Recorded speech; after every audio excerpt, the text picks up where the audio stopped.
ఓం శ్రీ సాయిరామ్. శ్రీమద్ భగవద్గీత 17 అధ్యాయంలోని 5-6 శ్లోకాల గురించి ఈరోజున తెలుసుకోబోతున్నాం. సాయిరామ్.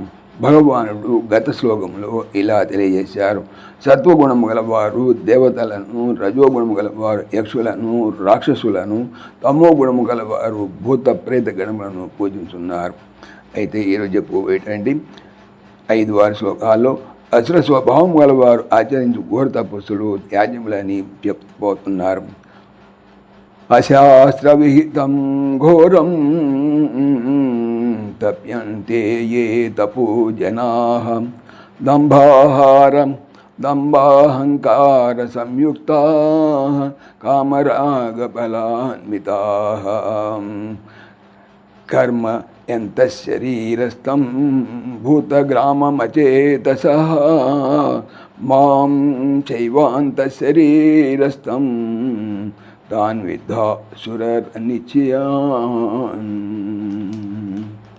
ఏ జనులు శరీరస్థం శరీరమును ఉన్నట్టి భూతగ్రామం పంచభూతముల సమూహమును లేక ఇంద్రియ సమూహమును కర్మ ఎంత ఉపవాసులచే శుష్కింపజేయువారును అంత శరీరస్థం శరీరమునందు అంతర్యామిగా ఉన్న మాం చ ఏవా నందును కర్మ ఎంత శుష్కింపజేయువారును అనగా కష్టపెట్టువారును దంభాహంకార సంయుక్తా దంపము అహంకారము వీటితో కూడిన వారును కామరాగ బలాన్వితా కామము రాగము అనగా ఆసక్తి పశుబలము కలవారును లేక కామబలము రాగబలము కలవారును అచేత సహా అవివేకులను అయి అశాస్త్ర విహితం శాస్త్రమనందు విధింపబడనిదియు ఘోరం తనకును ఇతరులకును కూడా బాధాకరమైనది యగు తపస్సును తప్యంతే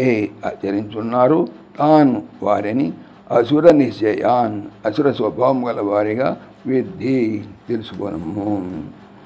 ఏ జనులు శరీరమును ఉన్నట్టి పంచభూత సముదాయమును లేక ఇంద్రియ సమూహమును ఉపవాసాదులచే శుష్కింపజేయువారును శరీరమంతో అంతర్యామిగా ఉన్న నన్నును కష్టపెట్టువారును దంపాహంకారములతో కూడిన వారును కామము రాగము అనగా ఆసక్తి పశుబలము కలవారును లేక కామబలము రాగబలము కలవారును అవివేకులను అయి శాస్త్రమునందు విధింపబడనిదియు తమకును ఇతరులకును కూడా బాధాకరమైనదైనటువంటి తపస్సును చేస్తున్నారు.